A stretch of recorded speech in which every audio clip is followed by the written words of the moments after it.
Shalom, queridos irmãos, eu sou o pastor Alexandre Dutra e esse é o nosso devocional online. Voltando com a nossa série de devocionais sobre a eclesiologia, a doutrina da igreja, nós temos olhado mais detalhadamente para a parte prática do dia a dia da igreja, o que se espera da igreja, o que o Senhor Jesus, que fundou a igreja lá em Israel, em Jerusalém, espera de mim e de você, como indivíduos, como membros do corpo de Cristo, como membros da Igreja do Senhor, essa instituição divina que o Senhor começou lá na festa de Pentecostes, e essa semana, no dia 5 de junho, nós estaremos celebrando a festa de Pentecostes, né?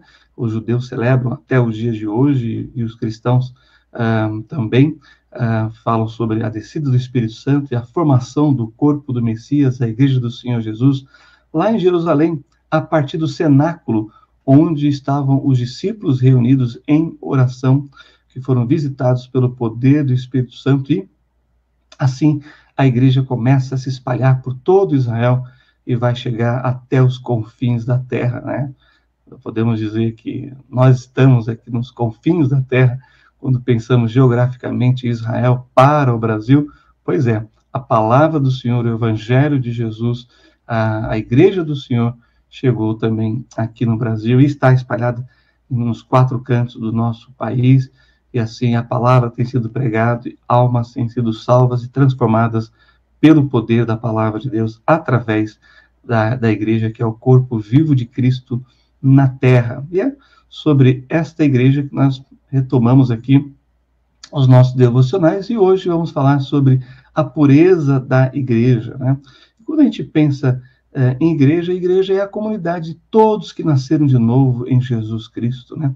Assim como o Senhor Jesus morreu na cruz, foi sepultado e ressuscitou, todo aquele que nele crê, né, também ressuscitará para a vida eterna, através do perdão dos pecados, do sangue derramado do Senhor Jesus na cruz do Calvário, lá em Jerusalém. Então, é sobre isso que vamos falar.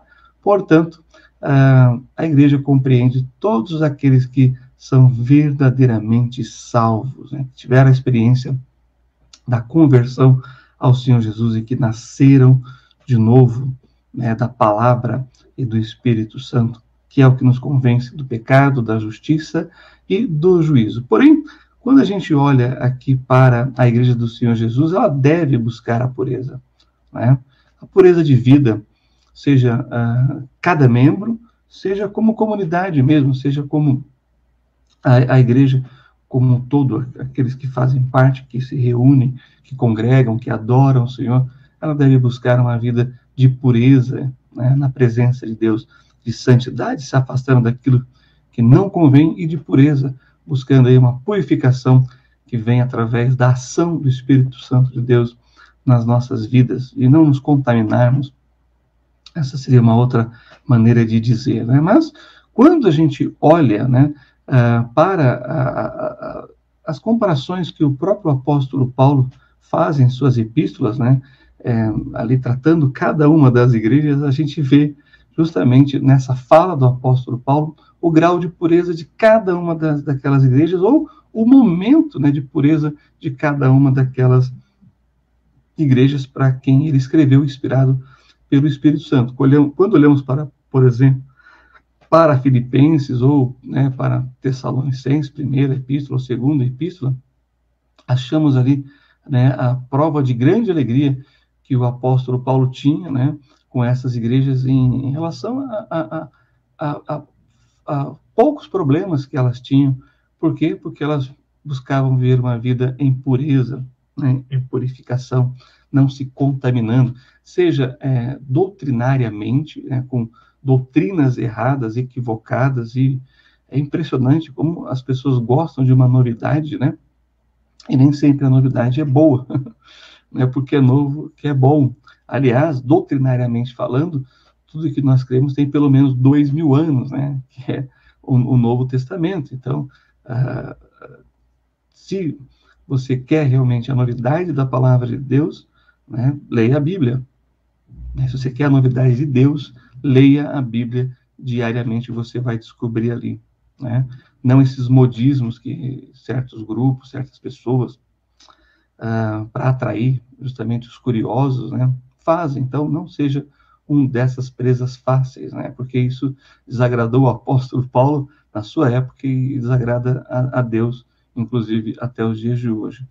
E também na questão da vida moral, da vida de santidade, da vida de pureza, como nós estamos enfatizando aqui. Por exemplo, lá em Filipenses, né, em Filipenses capítulo 1, nós lemos o seguinte, dos versículos 9 a 11.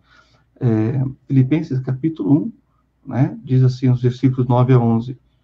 E peço isto, que o vosso amor cresça ainda mais e mais em ciência e em todo o conhecimento, para que aproveis as coisas excelentes, para que sejais sinceros e sem escândalo algum, até ao dia de Cristo, cheios dos frutos de justiça que são por Jesus Cristo para a glória e louvor de Deus. Então, percebam que o apóstolo Paulo está incentivando aos irmãos de Filipos a crescer ainda mais no conhecimento, né?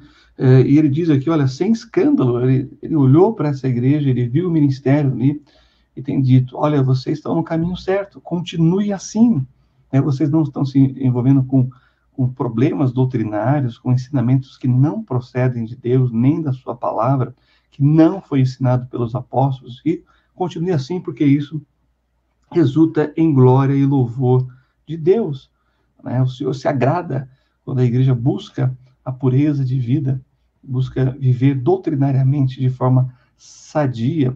Também lá em 2 aos Tessalonicenses, nós lemos o seguinte, vamos lá para 2 aos Tessalonicenses, capítulo 1, vamos ver aqui os versículos 3 e 4. Então, 2 aos Tessalonicenses, capítulo 1, versículos 3 e 4, a gente lê o seguinte, acompanhe comigo a leitura. Diz assim, sempre devemos, irmãos, dar graças a Deus por vós, como é justo, porque a vossa fé cresce muitíssimo, e o amor de cada um de vós, de todos vós, aumenta de uns para com os outros, de maneira que nós mesmos nos gloriamos de vós nas igrejas de Deus, por causa da vossa paciência e fé, e em todas as vossas perseguições e aflições que suportais. Então, olha aqui o tom de satisfação, de alegria que o apóstolo Paulo tem, né, quando escreve aí aos Tessalonicenses, em saber que eles estão crescendo realmente na fé e a sua vida está sendo um testemunho a ponto de trazer até perseguição, pois eles vivem uma vida íntegra, de caráter, de pureza e santidade e de temor a Deus. E isso é uma afronta ao mundo. E aí a consequência é a perseguição, é a intolerância que o mundo tem com aqueles que vivem na luz. Pois nós sabemos, o homem longe de Deus prefere as trevas, pois as trevas escondem os seus pecados dos seus olhos, no sentido de anestesiar a sua mente daquilo que é mal, daquilo que é errado, daquilo que não produz vida e sim morte. Então, a igreja ali em Tessalônica estava sendo um instrumento de Deus, né, para o testemunho da pureza, da verdade e da fé, mesmo com perseguição, como diz aqui o texto, eles têm suportado. Ou seja, eles não têm declinado da sua fé, eles não têm abandonado a sua fé, eles não têm se voltado para o mundo para amenizar a perseguição ou o sofrimento. Ao contrário, eles têm se santificado ainda mais, se purificado ainda mais. É o que vai dizer o Apocalipse, né? Aquele que é puro, purifique-se ainda, mas aquele que é impuro, esse nós sabemos, ele vai de mal a pior, pois um abismo se chama outro abismo, né? A lama chama outra lama, e assim, então, muitos estão no lamaçal do pecado, e muitas vezes sem esperança de se livrarem daquilo. Mas aqueles que vivem em santidade e pureza podem ser instrumentos de Deus para resgatar essas pessoas. E é isso que nós vemos, por exemplo, aqui, da pureza dos Tessalonicenses, no capítulo 2 agora, olha só o versículo 13. Mas devemos sempre dar graças a Deus por vós, irmãos amados do Senhor, por vos ter Deus elegido desde o princípio para a salvação, em santificação do Espírito e fé, né, e fé da verdade. Olha só, uma pessoa santificada, uma pessoa cheia do poder de Deus, uma pessoa que vive em pureza, a sua vida é um testemunho para essas outras pessoas. E elas, então, poderão resgatá-las, né? Quem vive assim, em pureza de vida, em santidade de vida, quem vive realmente buscando aquilo que agrada ao Senhor, tem autoridade no Senhor para dar um testemunho eficaz da salvação de Jesus. E ele diz que a nossa própria salvação é um exemplo disso, né? É o nosso testemunho. O que você era antes de Cristo, o que você é agora, é disso que o texto está falando. O seu testemunho é poderoso, até mesmo para essas pessoas que acham que não há mais esperança para elas. Então, fica aí essas palavras, né, de incentivo, né, dessas características de igrejas que buscavam a pureza doutrinária no seu pensamento teológico, bíblico, que a palavra de Deus diz, né, e não o que os homens dizem acerca da palavra, ou dizem acerca do que eles acham da palavra, e a própria conduta, a vida que busca, então, não se contaminar com as coisas que nos afastam de Deus, o pecado. Por outro lado, havia todo tipo de problemas em outras igrejas, problemas morais e problemas doutrinários sérios nas igrejas da Galácia, por exemplo. Vai lá comigo, então, para Gálatas, capítulo 1, versículos 6 e 9, e olha só o que lá nós encontramos. O apóstolo Paulo falando para a igreja na Galácia, aos Gálatas. Maravilho-me de que tão depressa passasseis daquele que vos chamou a graça de Cristo para outro evangelho, o qual não é outro, mas há alguns que vos inquietam e querem transtornar o evangelho de Cristo. Mas, ainda que nós mesmos, ou um anjo do céu, vos anuncie outro evangelho além do que já vos tenho anunciado, seja anátema. Assim, como já vos dissemos, agora de novo também vos digo, se alguém vos anunciar outro evangelho além do que já recebeste, seja anátema. Ora, a palavra anátema quer dizer maldito. Então, quem prega outro evangelho além do evangelho que nós encontramos aqui na palavra de Deus, esse não vem de Deus, não procede de Deus. Ele é um separado de Deus, ele é um enganador, ele é um falso pregador, é um falso profeta, é um falso mestre. E mais, olha que interessante, ele alerta para o cuidado de manifestações sobrenaturais, né, entre aspas, que tentam enganar o povo de Deus. Isso pode vir transvestido de engano mesmo, psicológico, né, ou de algo espiritual mesmo, né, maligno. Então está aí o alerta para os crentes que estavam se enveredando por esse caminho, deixando a graça, né, que é a palavra de Deus, ela veio, a fé, né, e a justiça veio por Jesus, a graça que o Senhor Jesus nos concede, esse amor gracioso do Senhor, né, essa maravilhosa graça, ela não pode jamais ser reduzida a uma manifestação qualquer, senão a manifestação do poder de Deus. Também em Coríntios, né, capítulo 3, versículos de 1 a 4, nós temos uma outra questão aqui séria, que a igreja estava vivendo por não buscar a pureza, e por não buscar a pureza doutrinária e a pureza da vida moral. Diz assim, e eu, irmãos, não vos pude falar como a espirituais, mas como a carnais, como a meninos em Cristo.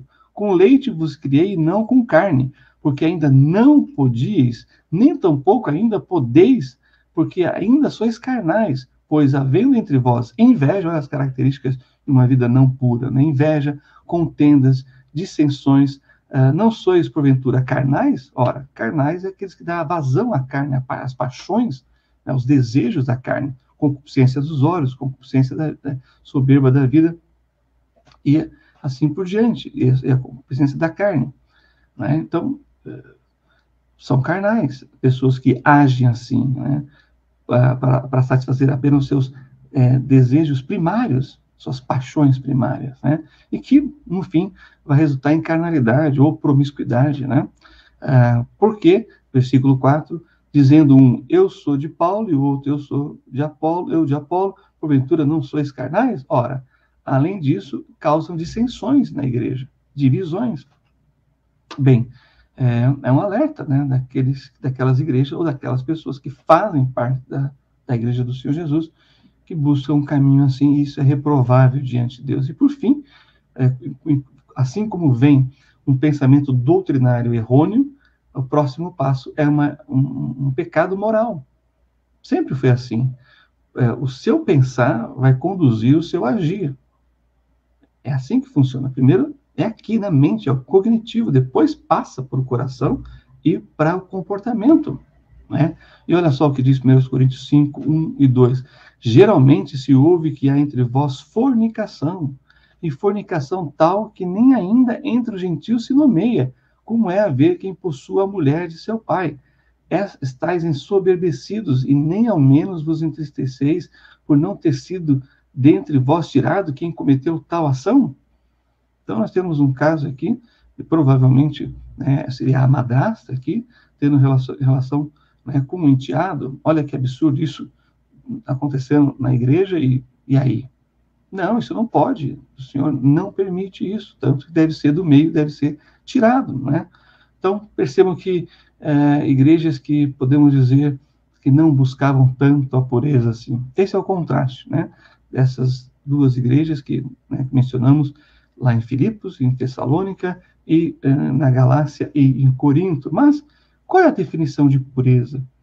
Para a gente entender realmente do que estamos falando. Bem, podemos definir pureza da igreja da seguinte maneira: pureza da igreja é o seu grau de isenção de doutrina e de conduta errônea e o seu grau de conformidade com a vontade de Deus revelada da igreja.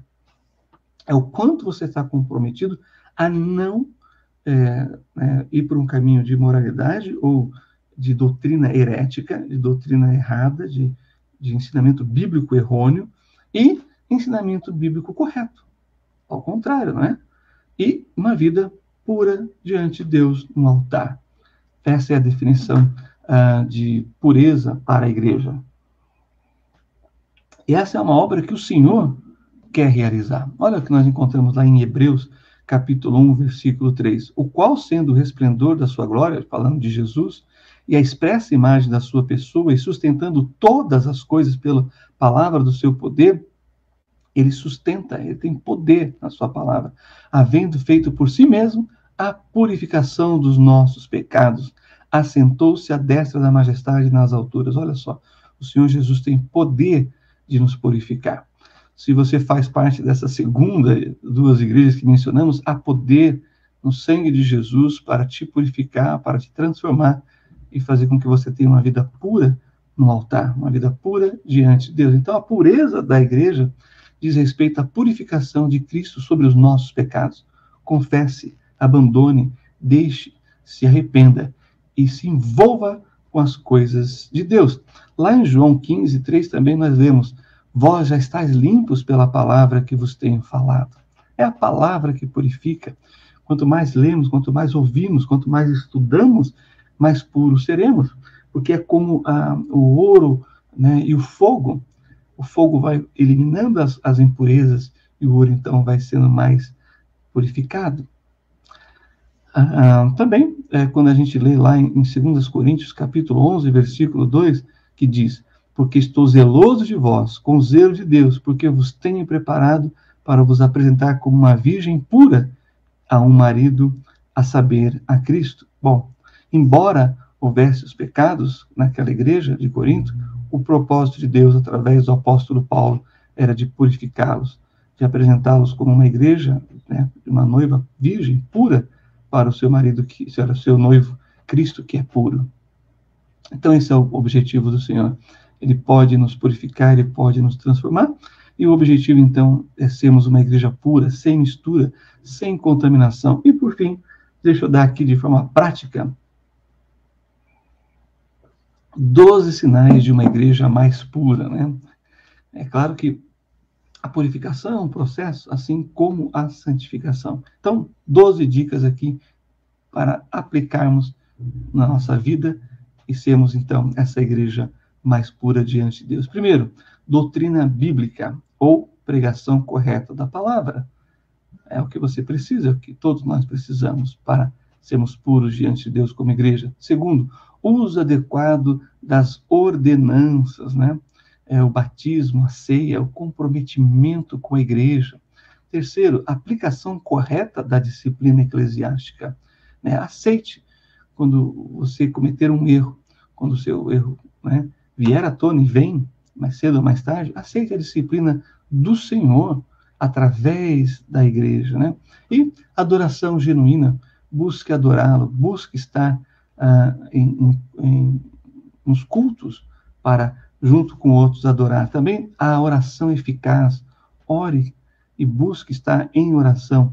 O seu testemunho, se preocupe com o seu testemunho eficaz, né? Está sempre falando nas oportunidades que surgem daquilo que você era sem Cristo e o que você é agora com Cristo, né? Comunhão com outros que pensam da mesma forma, que querem uma vida de pureza no altar de Deus.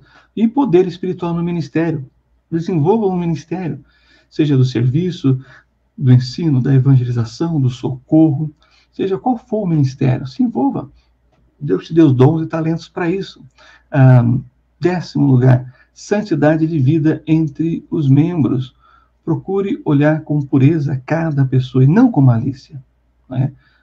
Olhe cada irmão como um irmão sanguíneo, cada irmã como uma irmã sanguínea, os mais velhos como seus pais, os mais novos como seus filhos, se você já tem filhos, ou, né, como seus irmãos.